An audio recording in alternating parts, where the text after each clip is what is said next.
అందరూ నిన్ను అదృష్టవంతుడు అని పొగుడుతున్నా, కానీ నీ మనసులో అగ్నిపర్వతం మండుతోందని నాకు తెలుసు. అమ్మాయి పంతం పట్టుదల చూస్తుంటే నువ్వు పెళ్లి వద్దు వద్దని చెప్తున్న అమ్మాయి నీకు ఇచ్చి పెళ్లి చేసి పొరపాటు చేశానేమనిపిస్తోంది. మావయ్య, జీవితంలో ఛాలెంజ్ని ఎదుర్కోవడం నాకు చిన్నప్పటి నుంచి అలవాటైన ముందే చెప్పాను. సీతను తప్పకుండా మార్చి నా మనిషిగా, మామూలు మనిషిగా చేస్తాను. మీరేం బాధపడకండి.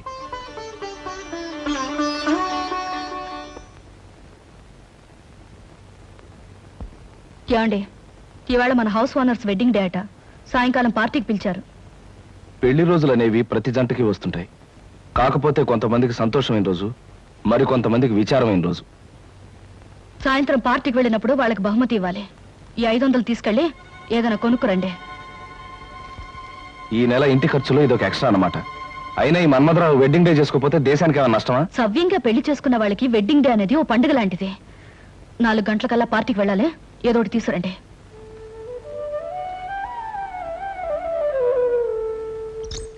అమ్మాయి గారు, అమ్మాయి గారు. అదేంటి సింహాచలం ఇలా వచ్చా? ఏం చెప్పమంటారమ్మా, ఇదిగో నా పక్కన ఉన్నాడు చూడండి, ఈడే మా ఇంట్లో ఉన్నారు. మటన్ కొట్టు మస్తాను గారమ్మా. అద్దె డబ్బులు అర్జెంట్ గా కట్టకపోతే మా ఆవిడ్ని, నన్ను, మా పిల్లల్ని కైమా చేసేస్తానంటున్నాడు. అసలే మా పశువుడు చౌ బతుకుల మధ్య ఉన్నాడు. ముందాడికి మందులు ఎంచుకోవడానికి డబ్బులు చూసుకోవాలి, తర్వాత నీ సంగతి అంటే వినిపించుకోవటం లేదమ్మా. అదేమిటయ్యా మస్తాను, అవతల పిల్లాడికి ప్రాణం మీదకి వచ్చిందంటే వినకుండా ఏమిటంత మాటలు? మాటలు కాదు అమ్మా, ఖచ్చితంగా వీడిని ఖాళీ చెయ్యి, కైమా కొట్టి వీడిని కొంప ఖాళీ చేయించేస్తాను. అమ్మా, వీడికి నచ్చ చెప్పడానికి చూసి ప్రయోజనం లేదు తల్లి.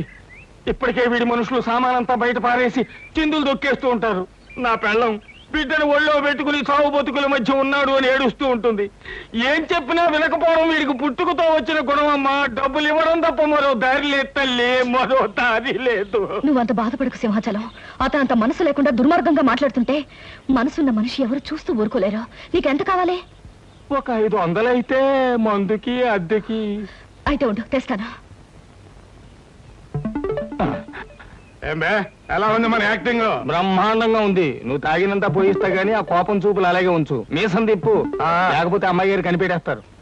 అచ్చా, ఇదిగో సింహాచలం 500. ఇతనికి ఇవ్వాల్సింది ఇచ్చి మీ అబ్బాయికి వైద్యం చేయించు. అమ్మా, వయసులో చిన్నదానివైనా నీ కాళ్ళకి దండం పెడతాను. పదా దరిద్రుడా, లెక్క చూసి నీ డబ్బు నీ మొహాన్ని కొడతాను.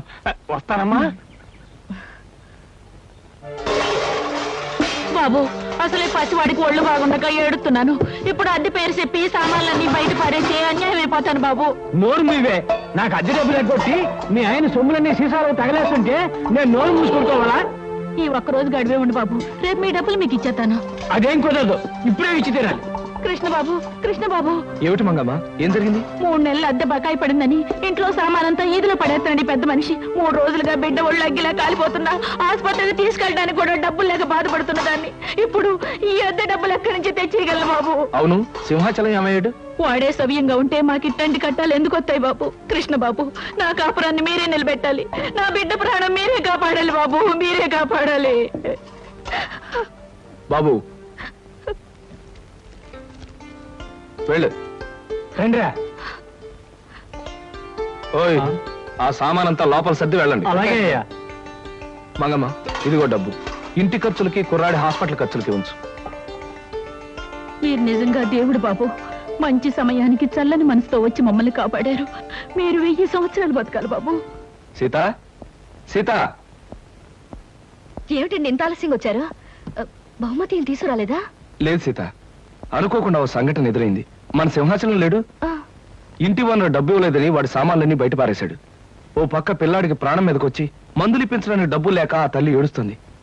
ఆ పరిస్థితి చూస్తే నాకే కళ్ళలో నీళ్లు తిరిగాయి. అసలు ఒక డబ్బున్న వాడి పెళ్లి కానుక్కి ఖర్చు పెట్టడం కంటే ఓ పేదవాడి బ్రతుకి ఖర్చు పెట్టడం మంచిదని చెప్పి ఆ డబ్బు వాళ్ళకే ఇచ్చేశాను. చాలా అద్భుతంగా ఉంది మీ అబద్ధం. ఏమిటి సీత, ఏమిటి నువ్వు అనేది? ఏమీ తెలియనట్టు నటించాలని చూడకండి. నాకంతా తెలుసు. పొద్దున్నే సింహాచలం వచ్చి నా దగ్గర పరిస్థితి అంతా చెప్పి 500 తీసుకెళ్లాడు. ఆ విషయం తెలియక తమరు తెలివిగా అబద్ధం ఆడాలని చూశారు. అదిగా సీత, నేను చెప్పేది. చెప్పడానికి ఏముంది? అబద్ధం మీద అబద్ధం తప్ప. మన పెళ్లి జరిగాక మీరు మారారనుకున్నాను, కానీ ఇప్పుడు అర్థమైంది మీరు మారలేరని. అది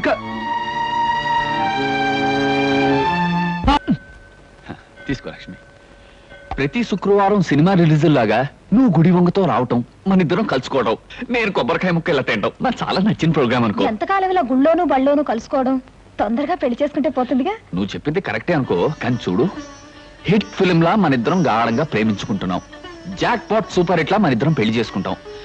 కాకపోతే ఫ్లాప్ సినిమాలా నాకు ఉద్యోగం సద్యోగం లేకుండా పెళ్లి అని నోరెత్తాననుకో, మా అమ్మ, మా నాన్న, మా అన్నయ్య, మా వదిన నలుగురు నా మీద పడి యుద్ధం చేస్తారేమో కాస్త భయంగా ఉంది. నేను ఉద్యోగం చేస్తున్నానుగా బాబ్జీ, నేను సంపాదిస్తాను. మన ఖర్చులకి నా జీతం సరిపోతుందిగా. నువ్వు చెప్పిన పద్ధతిలో యావరేజ్ సినిమాలా బాగానే ఉంది. సరే, మంచి రోజు చూసి మా అమ్మ నాన్నలకి ఈ విషయం రిలీజ్ చేస్తాను.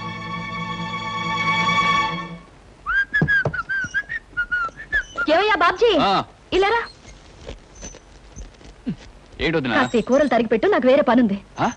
కూరలు తరిగి పెట్టడమా? అవునయ్యా, అవతల నాకు చాలా పనులున్నాయి. నువ్వు ఈ పని చేయి. అది కాదు వదినా, కూర తిని పెట్టమను, తిని పెడతాను. అయినా నేను కూరలు తరగడం ఏంటి? సరే, నువ్వు వెళ్ళి నీ పని చూసుకో, నేను తరిగి పెడతాను. నాకు ఇది అలవాటే.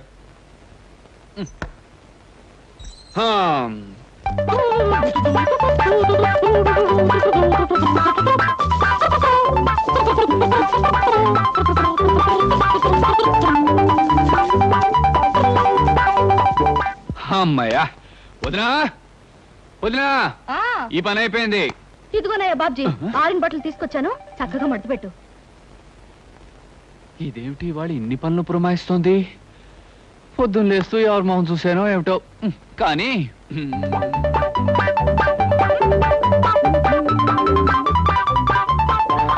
వదినా, ఇదిగో మడత పెట్టేశాను. అమ్మయ్యా. ఉండోయ్యా, 2 బిందెలు నీళ్లు తెచ్చిపెట్టు. అలాగే.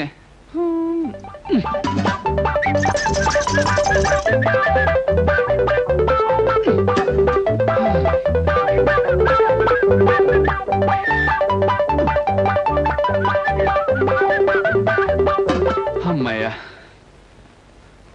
వదినా, అదిగో బిందులతో నీళ్లు పెట్టేశాను. ఇంకేమైనా పని ఉంటే చెప్పు. అయిపోయిందని నీ వెళ్ళడం ఆపి నువ్వు చెప్పడం ఎందుకు? అన్ని పనులు చాలా చక్కగా చేసావు. Very good. నువ్వు ఒక మంచి హౌస్ హస్బెండ్ గా అవుతావు. హౌస్ హస్బెండా? అదేమిటి? ఇంటి పట్టు నుండి పని చేసుకునే ఇల్లాల్ని హౌస్ వైఫ్ అంటారు. అలాగే ఇంటి దగ్గరుండి పని చేసుకునే మగవాణ్ణి హౌస్ హస్బెండ్ అంటారు. ఏమిటో నువ్వు చెప్పేది నాకేం అర్థం కావట్లేదు. ఇంకా అర్థం కాలేదా? నువ్వు ప్రేమించి పెళ్లాడాలనుకున్న అమ్మాయి ఉద్యోగం చేస్తుంది. నువ్వు ఉద్యోగం సద్యోగం లేకుండా ఊరమ్మటి పడి తిరుగుతున్నావు. రేపు పెళ్ళయ్యాక ఇంటి దగ్గర ఉండి పని చేయొచ్చు. ఎందుకంత కోపం? ఉద్యోగం పురుష లక్షణం అంటారు. ఆ లక్షణాలేని నీలాంటి వాడిని ఏమంటారో నాకు తెలియదు. మగవాడన్నాక కష్టపడి 1 రూపాయన్నా సంపాదించాలయ్యా, లేకపోతే ఆడదానికి లోకు అవుతాడు. గుర్తుంచుకో.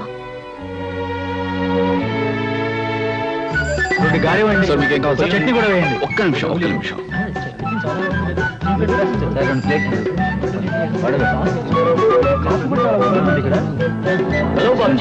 హలో కుమార్, ఏమిటో మొబైల్ క్యాంటీన్ రన్ చేస్తున్నావు?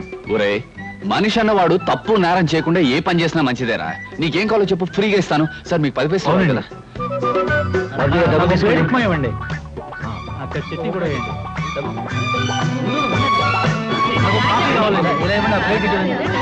స్ట్రాంగ్ గా ఉండాలి. వదినా వదినా వదినా. ఏమిటయ్యా బాబ్జీ, ఏదో లోకానికి గెలిచిన వీరుల్లో అంత హుషారుగా ఉన్నా? ముందు ఈ స్వీట్స్ తీసుకో వదినా, తీసుకో. తన కాళ్ళ మీద తాను నిలబడి తన కష్టంతో సంపాదించింది రూపాయన మనిషికి ప్రపంచాన్ని గెలిచినంత ఆనందంగా ఉంటుంది వదినా. ఇదిగో మొట్టమొదటిసారిగా నేను సంపాదించిన డబ్బు. నాకెందుకయ్యా, తొలి సంపాదన తల్లికి కాని తండ్రికి కాని ఇవ్వాలి. వెళ్ళి. వదినా, మా అమ్మా నాన్న నాకు జన్మనిచ్చుండొచ్చు, కానీ మాటలతో నన్ను మార్చి నాకు బ్రతుకునిచ్చావు. పుట్టడం గొప్ప కాదు, పుట్టినందుకు మనిషి ప్రయోజకుడు కావడం గొప్పనే నా కళ్ళు తెరిపించావు. అందుకే మా అమ్మా నాన్నల కంటే నువ్వే నాకు ఎక్కువ.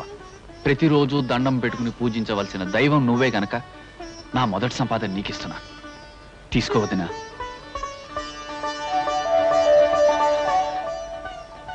మీ అమ్మా నాన్నల కంటే నన్ను ఎక్కువ అంటున్నావు అంటే నీ పెళ్లి బాధ్యత నా మీద వేసుకోవడం తప్పదంటావు, అంతేనా? ప్రయోజకుడు అయ్యావు, ఇక పెళ్లి చేసుకోవడంలో తప్పులేదు. మీ అన్నయ్య మీ అమ్మా నాన్నలతో త్వరలో మాట్లాడి నువ్వు కోరుకున్న అమ్మాయినిచ్చే పెళ్లి జరిపిస్తా, సరేనా? థ్యాంక్ యూ వదినా.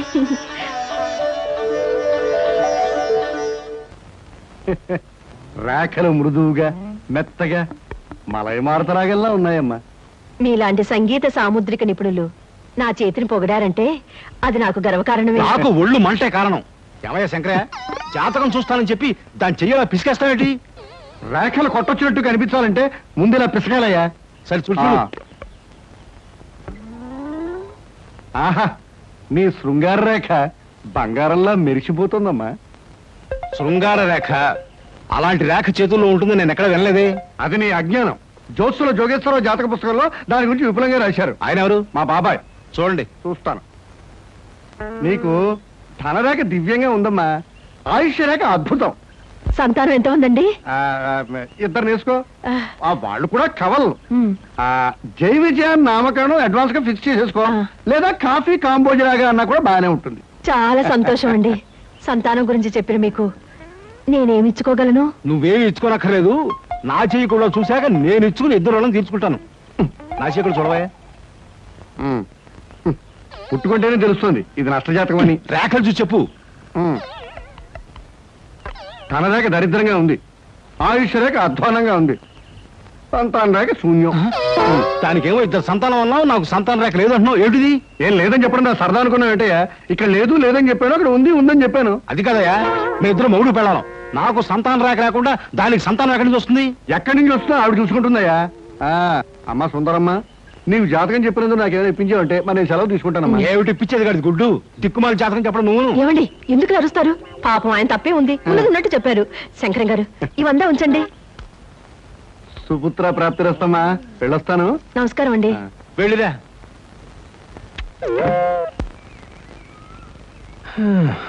అద్దె చుట్టు బాగానే ఉంది, కాకపోతే ఆ అమ్మాయి దగ్గరికి ఆటోలోను టాక్సీలోను దిగితే బాగుండదే.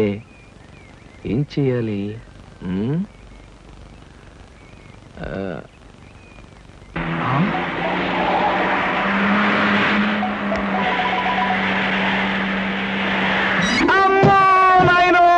బాబోయ్, ఖరీదైన కారుతో చంపాను.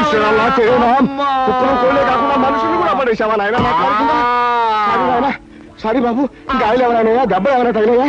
పక్కటెముకలు, పత్తెకి నెక్కిలు, వాటి పొజిషన్లు తప్ప ఎవరైనా అనుమానం? మీకేం అవలేదా? లేనాయనా, కాలేదు నాయన. నా కాడే కుదుగా లేనాయన. ఎప్పుడు బాగుంది నా కాడే పట్టుకోండి. చేసుకోండి, ఏం పర్వాలేదు. నెమ్మది నెమ్మది ఇక్కడ కూర్చోండి. కూర్చుంటాను, అదే వాటర్ సీటు. అమ్మా అమ్మా, అలాగే. అయ్యో అయ్యో అమ్మా. సార్, ఈ మంచులు తాగండి సార్ ముందు. అబ్బో ఏమొద్దు సార్. అమ్మో, ఏ హాస్పిటల్కైనా తీసుకెళ్తాను, ఎంత బిల్ అయినా ఇచ్చుకుంటాను. సార్, దయచేసి నా మీద పోలీస్ కంప్లైంట్ మాత్రం పెట్టకండి సార్. అమ్మో, పెట్టను కానీ ఒక సిగరెట్ ఇవ్వండి సార్. సిగరెట్ ఈ పెట్టి ఉంచుకోండి. అమ్మా, thank you sir, thank you. అబ్బా సార్, ఇప్పుడు చెప్పండి సార్, ఏ హాస్పిటల్ మిమ్మల్ని తీసుకెళ్ళమంటారు, ఎంత తీసుకోమంటారు? అమ్మయ్యా, ఇప్పుడే తగ్గుతున్నట్టుంది.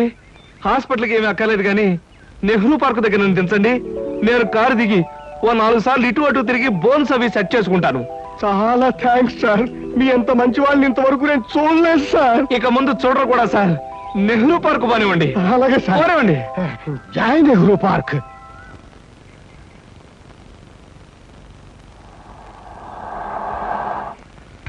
ఇదే సార్ నెహ్రూ పార్క్. సార్ ఇదిగా సార్. అబ్బేంటి అలేదు, చెక్ ఏమైనా? ఏం అక్కర్లేదు, నువ్వు వెళ్ళిపో. అబ్బా, మీరు నిజంగా మంచివాళ్ళు సార్. సార్, మీరు వచ్చేంత వరకు ఉండమంటారా? వచ్చిన దారిలో వెళ్ళిపో అంతే. Okay okay. హాయ్. హాయ్. ఎంతసేపు అయింది వచ్చి? ఇప్పుడే వచ్చి 5 minutes అయింది. అవును, మీ కారు పంపించేశారేంటి? వెధవది కార్లలోనూ విమానాల్లోనూ తిరిగి బోర్ కొట్టేసింది సీత. పైగా బెంజీలు, టొయోటాలు. అసలు ఈ ఇంపోర్టెడ్ కార్లు అంటేనే చిరాగ్గా ఉంది. అందుకే డ్రైవర్ని కారు తీసుకుపోరా వెధవ అని పంపించేశాను. చూశాను, అతను మరీ దీనంగా దండం పెట్టి వెళ్ళటం. బట్ కార్ చాలా బాగుంది. బాగుంటే చెప్పు, ఇచ్చేస్తాను. మొన్న ఇలాగే ఓ ఫ్రెండ్ అడిగితే బెంచ్ కార్ ఇచ్చేసాను. ఈ సూజీ తెప్పించాను. ఈ want this sooji? My God, మీకు అసలు కార్లు అంటే లెక్కలేదనుకుంటారా? రైళ్ళన్నా కూడా నాకు లెక్కలేదనుకో. కమాన్, ఎక్కడికైనా బయటకు వెళ్దాం. ఓకే.